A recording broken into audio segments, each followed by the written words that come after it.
I did DMT. Did I blaspheme the Holy Spirit? The answer is no, you did not. You did drugs. You did some pretty powerful drugs. Cut it out. Not trying to be mean on you, but dude, you're messing around with some fire.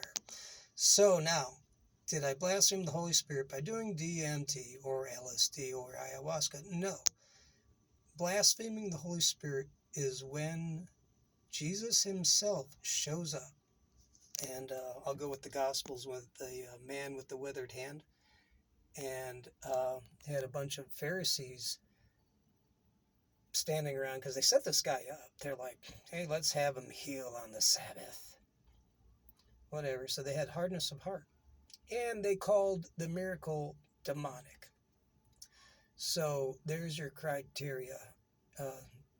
So when you do drugs and you meet other entities and you think you might have met God and you think you say that was God, and you're going into some bad neighborhoods theologically, but you're not cut off. You haven't blasphemed the Holy Spirit.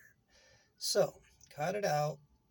Ask God for a revelation by his presence, by his Spirit, of what the real is, what you're looking for actually.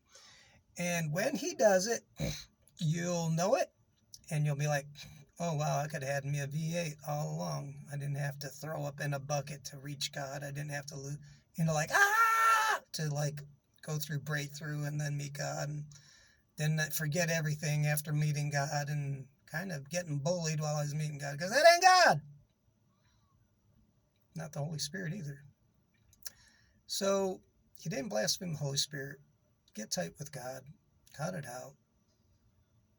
Come back to him. Just say, hey, Jesus, can we talk?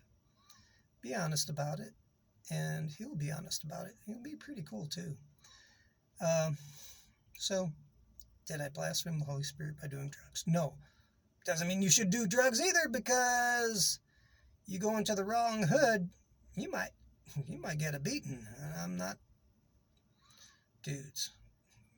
Think you know what I mean? Like, you go out there and you know you're doing wrong, you are giving yourself over to the bad guys on purpose.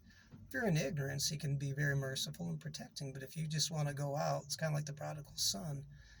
You might be welcome home, but after you lose everything and you get hungry and you're starving and you think you're going to have to come back as a servant, not a son, and it's just no fun. It's not good. So, read The Prodigal Son. It's actually about the loving father. It should be entitled The Loving Father and the Uptight Older Son.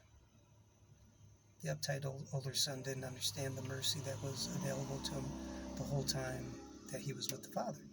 So you don't need to do drugs if you want to meet God. Just go, hey, Jesus, can we talk? And buckle up. It can be a good time. So with that, have a good day. Didn't blaspheme. Tell God you love him, and let him tell you he loves you. See ya!